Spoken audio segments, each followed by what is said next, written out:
지난 이틀 전이었던 금요일부터 어제 토요일까지 우리 한옥권 사랑방 사역자들을 위한 수련회가 있었습니다.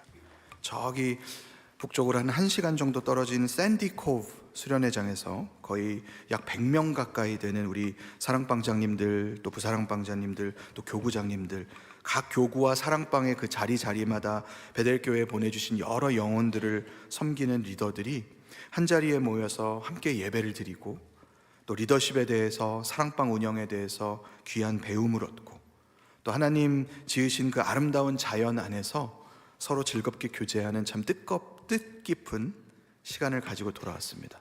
말이 잘 안 나오네요. 가정사역원에서 또 특별히 사랑방 사역부에서 감사하게도 정말 많은 수고를 해주셨어요. 그래서 1박 2일간의 일정이 너무나 알차고 유익한 그런 시간이 됐습니다. 저는 사실 오늘 말씀 준비를 마무리하느라고 이 수련회 마지막 시간까지 함께 하지는 못했습니다. 다른 분들보다 좀 일찍 내려왔어요. 근데 어저께 저녁에 돌아온 우리 다른 목사님들과 함께 뒷정리를 하면서 이야기를 들어보니까 그 수련회 마지막 시간에 그 들은 강의 내용을 가지고 조별로 발표하는 시간이 있었는데 그게 수련회 하이라이트였다는 겁니다. 그래서 저는 그 시간을 놓친 게 너무나 아쉽습니다. 그 시간도 저는 못 보고 참 짧은 시간 그곳에 다녀오기는 했지만, 그래도 저한테 지금도 계속 생각나는 아주 인상적인 장면이 하나 있었습니다.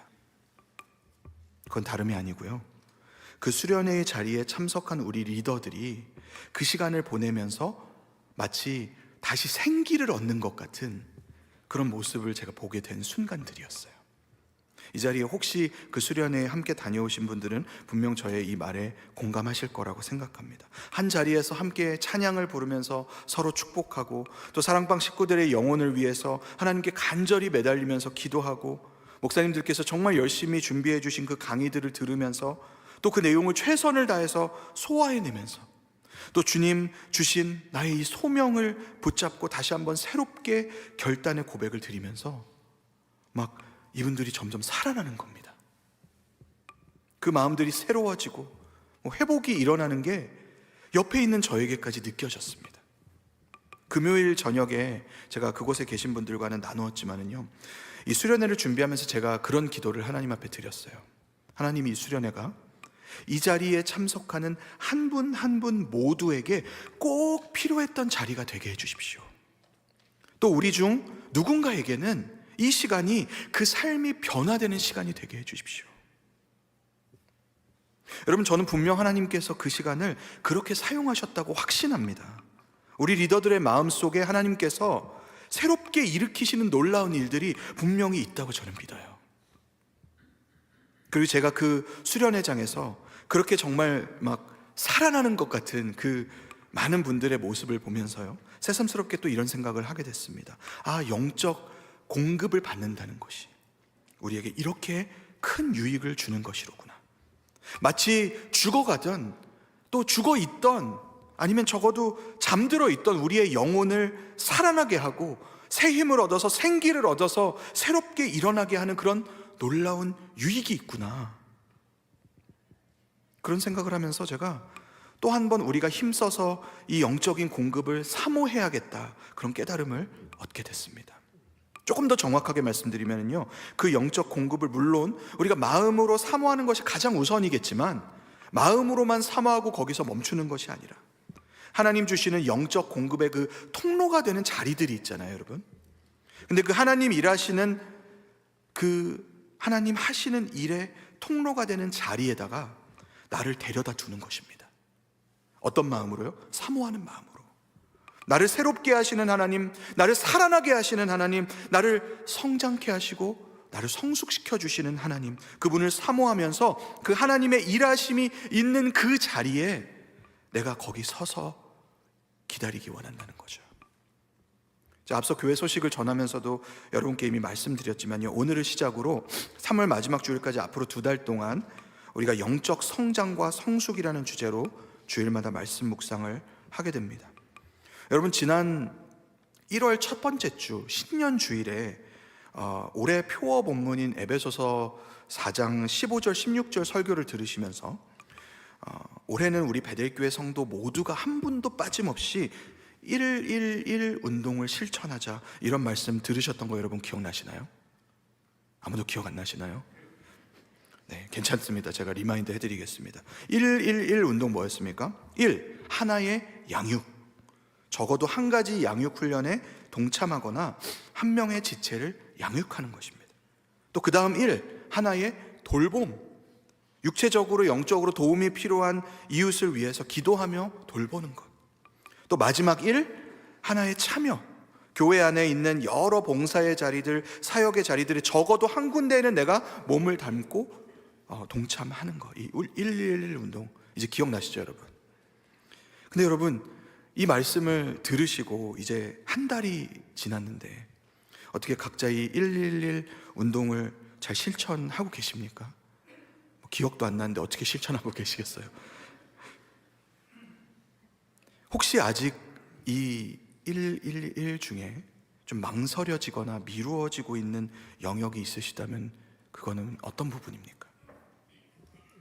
우리가 이 2월과 3월의 두 달에 걸쳐서 묵상할 영적 성장과 성숙이라는 주제는요, 이 111 운동 가운데 바로 첫 번째 1, 하나의 양육에 관한 주제입니다. 그때도 들으신 것처럼 우리가 성숙한 그리스도인이 되기 원한다는 그 결단과 그 목표를 가지고 성령님께서 우리를 그렇게 성장시켜 주시도록, 우리를 성숙시켜 주시도록 기대하는 마음을 가지고 교회에서 제공하는 다양한 양육 프로그램에 참여하자는 거예요. 여러분, 교회에 여러 양육 프로그램들이 있잖아요. 그 프로그램들은 목사님들이 여러분 일주일에 7번씩 교회 나오시라고 딴 생각 절대 못 하시도록 그렇게 여러분 발에 채워놓는 족쇄 같은 게 아닙니다. 아니면 빨리 여러분 이것도 배우시고 저것도 배우시고 해서 교회에 이런 일 저런 일을 하시도록 만들려는 그런 수단도 아니에요. 믿어주세요. 교회에서 여러분께 권해드리는 양육과 훈련을 받는 일은요, 하나님의 일하심이 있는 그 은혜의 자리에 나를 데려다 두는 일입니다. 또 우리의 삶이 그 하나님의 일하심의 현장이 될 수 있도록 우리의 영적인 체력을 길러주는 일이에요. 그리고 저는 이렇게 우리로 하여금 하나님의 일하심에 관심을 갖게 하고 또 하나님 일하심에 참여하도록 하는 이 양육과 훈련에 대해서 우리가 묵상하면서 가장 먼저 스스로를 점검하며 바로 세우기 원하는 마음의 태도를 이렇게 표현하고 싶어요. 우리 안에 등불을 꺼뜨리지 않는 것. 여러분, 저를 한번 따라해 보시겠어요? 우리 안에 등불을 꺼뜨리지 말자. 다시 한번요. 내 안에 등불을 꺼뜨리지 말자. 네, 감사합니다. 조금 전에 우리가 함께 읽은 레위기 24장 본문 내용에는요, 이 성막 안에 있었던 등불, 그 등잔불에 대해서 하나님께서 주신 규정입니다. 그 등잔불을 어떻게 관리해야 할지를 가르쳐 주시는 내용이었죠. 여러분, 좀 이렇게 생소하게 느껴지실 수 있어요. 레위기를 읽으면서 막 반복해서 나오는 수천 년 전의 그 막 세세한 제사 규칙들이요, 오늘 우리의 일상과는 솔직히 좀 거리감이 있지 않습니까? 와닿지 않는다고 해도 당연한 것입니다. 근데 이 성막의 등잔불을 어떻게 관리해야 될지 하나님 가르쳐 주시는 명령하는 오늘 이 본문의 내용에 놀랍게도 우리 신앙의 핵심을 놓치지 않도록 깨우쳐 주시는 아주 중요한 메시지가 담겨 있다는 거예요. 오늘 본문 내용을 읽다 보면요, 여러분, 반복적으로 보이는 중요한 단어가 하나 있습니다. 제가 이 부분을 좀 강조해서 다시 한번 본문을 읽어드릴 테니까 여러분 한번 잘 들어보십시오. 여호와께서 모세에게 말씀하여 이르시되 이스라엘 자손에게 명령하여 불을 켜기 위하여 감람을 찧어낸 순결한 기름을 내게로 가져오게 하여 계속해서 등잔불을 켜둘지며 아론은 회막안 증거궤 회장 밖에서 저녁부터 아침까지 여호와 앞에 항상 등잔불을 정리할지니 이는 너희 대대로 지킬 영원한 규례라. 그는 여호와 앞에서 순결한 등잔대 위에 등잔들을 항상 정리할지니라. 여러분, 제가 지금 본문을 읽으면서 어떤 단어들의 강조점을 주었는지 눈치채셨습니까? 눈치채셨나요? 네, 계속해서 또 항상이라는 말이죠. 2절부터 4절까지 각 절에 한 번씩, 이 내용도 짧은데 여기 3번이나 이 표현이 등장되고 있어요. 이 단어가 한국어 번역에는 뭐 계속해서, 항상 이렇게 두 가지 말로 교차돼서 이렇게 번역이 돼 있지만요, 사실은 히브리어 원어 성경에 우리가 보면은 이 세 번 모두가 같은 단어로 기록이 돼 있습니다. 바로 타미드라는 단어예요. 타미드. 이 타미드라는 말에는 매일마다, 언제나, 끊임없이, 지속적으로, 또 영원히, 이런 말이, 이런 의미가 담겨 있습니다.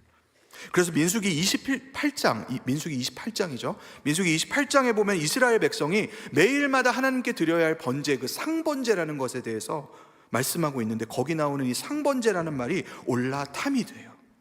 매일의 번제, 끊임없는 번제, 영원한 번제라는 말이겠죠. 우리가 사용하는 영어 성경 번역인 ESV에는 이 타미드라는 단어가 품고 있는 반복성을 강조해서 오늘 본문에 나오는 세 번의 자리에 모두 regularly라는 단어를 사용해서 이 말을 번역했습니다. 근데 여러분, 오늘 본문에서 등잔불의 관리를 말씀하시면서 이 타미드라는 단어를 가지고 하나님께서 해주시는 당부가 무엇이었습니까? 이 등잔불을 언제나 지속적으로 어떻게 하라는 거예요? 유지시키라는 거예요. 다른 말로 하면 이 불이 이 성막에서, 성소에서 절대로 꺼지지 않도록 주의를 기울여라, 힘써라 라는 말입니다.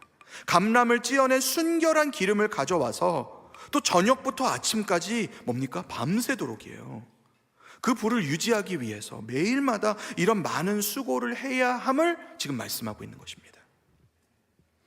여러분, 당시에 성막에서 이 등잔불이 어떤 역할을 했는지를 잠깐 한번 상상해 보시면 좋겠어요. 제사장이 이 성막 안에 그 커튼을 열고 이렇게 들어가면은요, 그 성막 안에 이 등잔불이 켜 있는데, 이 등잔불은 그 제사장이 의지할 수 있는 유일한 불빛이었습니다. 성막은요, 여러분 잘 기억하시겠지만 그 지붕에 각종 천과 가죽으로 막 여러 겹이 덮여져 있는 그런 구조물이었어요. 창문이 뭐 하나 있었던 것도 아니고, 아무리 뭐 아침에 그곳에 들어간다고 해도 그 성막 안은 그야말로 깜깜한 흑암이었습니다.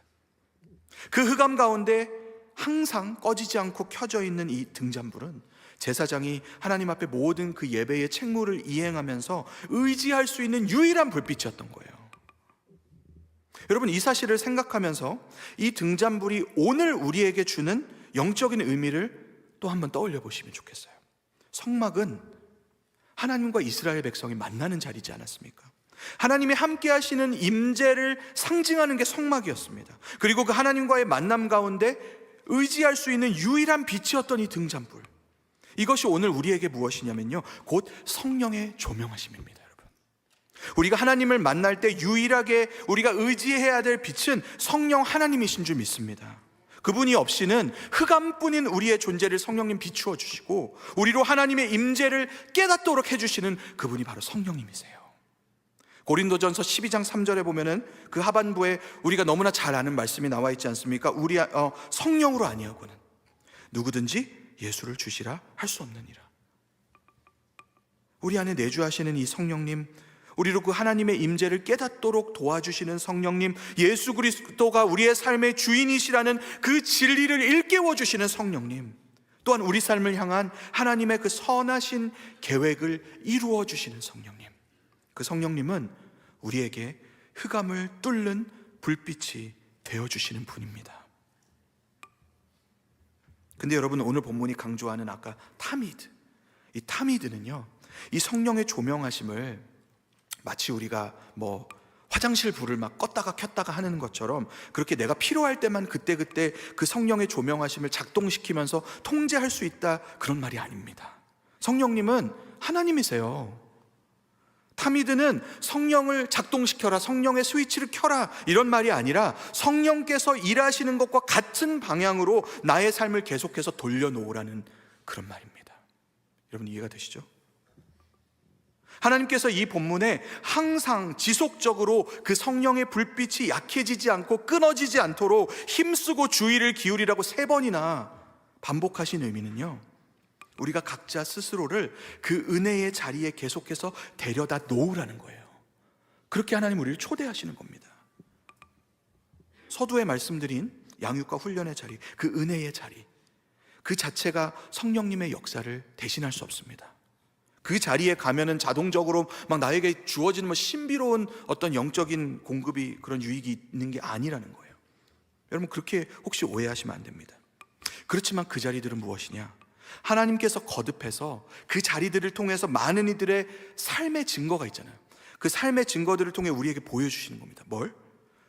그 자리에 그분의 영적인 공급이 있었다는 것을요. 자동적으로 우리에게 그게 주어지는 것은 아니지만 분명히 그 자리를 통해서 성령께서 그 영적 공급을 주셨어요. 이 차이가 느껴지시죠?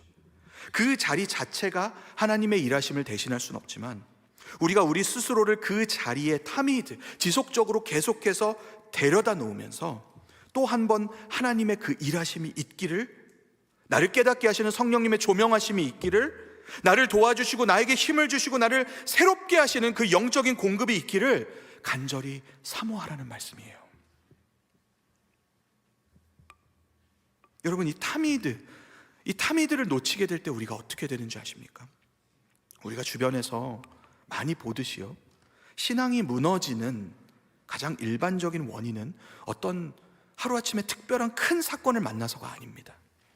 오히려 나의 그 신앙의 상태에, 또 내 신앙생활의 그 모습에, 그 패턴에 익숙해지고 당연해질 때 더 이상 내가 어떤 결정을 하고 무언가를 행할 때에도, 기도 없이 해도 아무런 이상함이 느껴지지 않아요. 나의 판단과 나의 계획을 하나님의 말씀과 하나님의 뜻에 비추어서 점검하지 않아도 나한테 아무런 거리낌이 없는 거예요.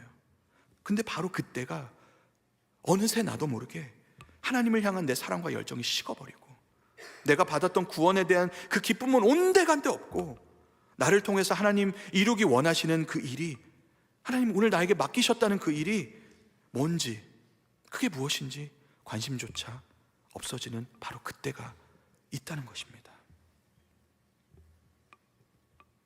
여러분, 몇 년 전에 코로나 팬데믹이 온 세계를 발칵 뒤집어 놓았을 때요, 한국을 시작으로 해서 이민교회에도 아주 큰 공감을 일으켰던 한 찬양 곡이 있었습니다. 한동안은 어느 예배에나 들어가 봐도 그 곡이 빠지는 일이 잘 없었던 것 같아요. 그 가사가 이렇습니다. 내가 누려왔던 모든 것들이, 내가 지나왔던 모든 시간이, 내가 걸어왔던 모든 순간이 당연한 것 아니라 은혜였소. 모든 것이 은혜, 은혜, 한없는 은혜. 내 삶에 당연한 것 하나도 없었던 것을, 모든 것이 은혜, 은혜였소. 여러분, 이 찬양의 고백이 여기 있는 우리를 비롯해서 수많은 그리스도인들의 마음을 움직일 수 있었던 그 비결이 무엇이었습니까? 한편으로는 팬데믹 때문에 그 전까지 우리가 당연히 누리던 많은 것들을 더 이상 누리지 못하게 되면서 그 일상의 소중함을 실감하게 된 것이겠죠. 분명히 그런 게 있었어요. 그런데 또 한편으로는 그 찬양의 고백이 우리로 하여금 뭘 떠올리게 한 것입니까? 내가 나의 믿음을 너무나 당연하게 여겼었구나. 나의 믿음이 그저 내 익숙해진 신앙생활 그 자체에 머무른 채로 그 이상 어떠한 간절함이나 진실한 회개도 찾아볼 수 없는 상태가 되어버렸구나. 그 찬양의 고백 그대로 은혜가 당연함으로 바뀌어버렸구나. 감사가 익숙함으로 바뀌어버렸구나. 사모함이 무뎌짐으로 바뀌어버렸구나. 어느새 내가 그런 모습이 되어버렸구나. 그 고백이 우리로 떠올리게, 또 깨닫게 한 것입니다. 여러분, 한번 가만히 생각해 보십시오. 나의 오늘 신앙의 상태를 한번 떠올려 보세요. 여러분, 혹시 나의 믿음은 어느새 익숙해진 신앙 생활에만 머물러 있지는 않습니까? 당연한 그 신앙 생활의 루틴이나 그 패턴은 멀쩡하게 그럴듯하게 있지만 그 이상의 어떤 간절함과 진실함도 없는 모습은 혹시 아니십니까? 여러분, 마지막으로 뜨겁게 하나님의 임재를 경험한 것이 언제이십니까? 하나님이 지금 나와 함께 계신다, 지금 내 기도를 듣고 계신다, 진짜 하나님 살아계시는 게 여기 나한테도 느껴진다. 여러분, 이런 체험을 하신 게 그 마지막이 오늘이었습니까? 어제였습니까? 아니면 혹시 20년 전, 30년 전이진 않으셨습니까? 다른 사람은 몰라도 하나님이 아시고 나는 알잖아요. 제가 종종 하는 이야기인데요, 내가 한때 뜨거웠었던 그때의 내 신앙으로 결코 오늘을 살 수는 없습니다, 여러분. 추억으로 오늘을 살 수는 없는 거예요. 오늘은 오늘의 새로운 기름이 필요합니다. Fresh anointing이 필요합니다.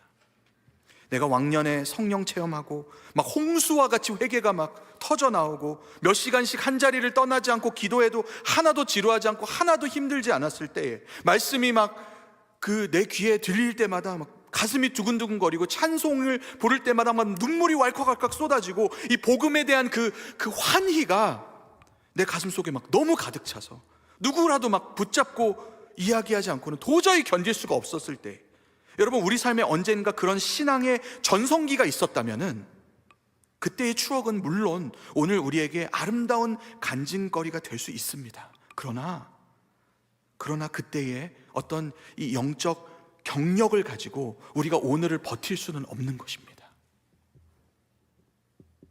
10년 전에, 20년 전에 유명한 병원에서 받았던 건강검진 결과를 내가 이렇게 아직도 간직하면서, 그때 의사 선생님이 분명 다 건강하다고 하셨으니까 오늘도 괜찮아, 그렇게 생각하시는 분 아무도 없으시죠? 근데 이상하게 우리가 신앙생활에 있어서는요, 그런 모습일 때가 생각보다 많다는 거예요. 지금 나의 영적인 등잔에는 그 기름이 거의 바닥이 나 있는데, 불빛이 막 왔다 갔다 희미해지고 있는데 여전히 그때 좋았던 그 기억만을 떠올리면서 아직은 괜찮아, 오늘은 괜찮아, 그러면서 또 한 번 그 기름을 채우는 일을 미루고 그 불을 유지하기 위한 이 수고를 오늘도 또 미루려고 하는 나의 모습이 있다는 것입니다.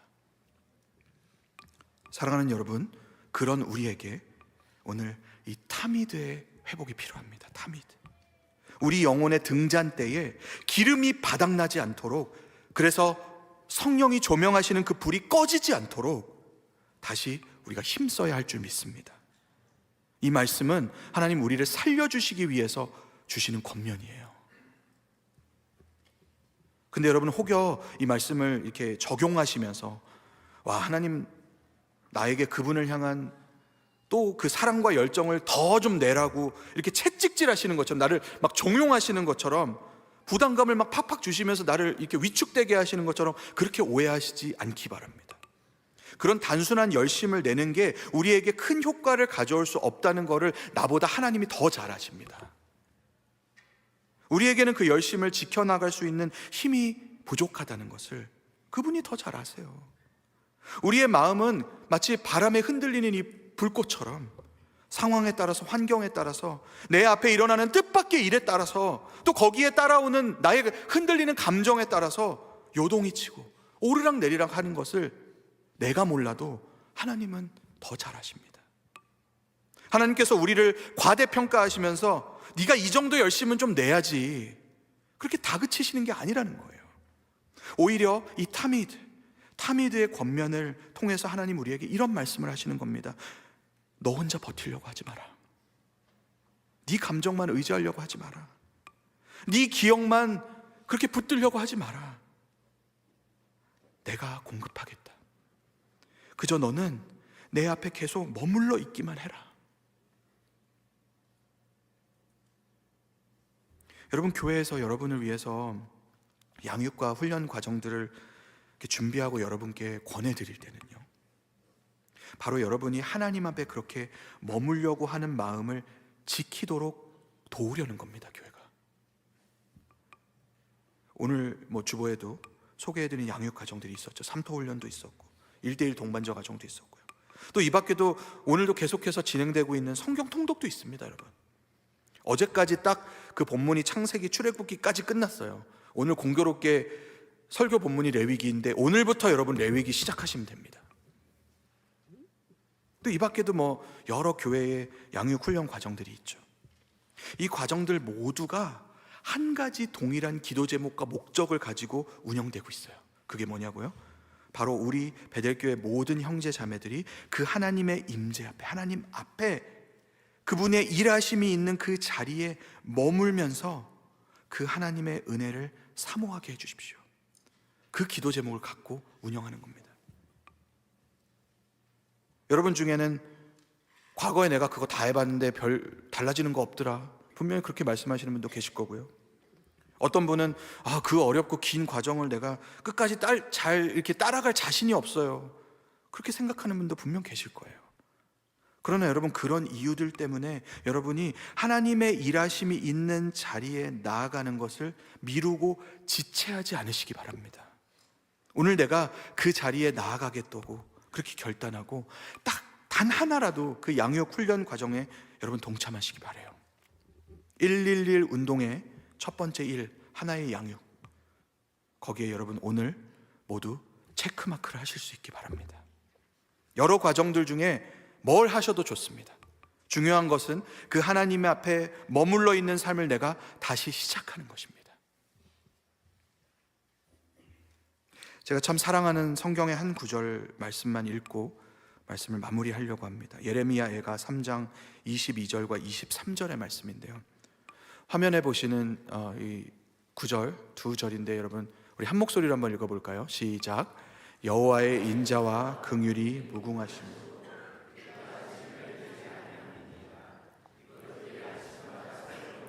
주의 성실하심이 크시도소이다. 아멘, 아멘.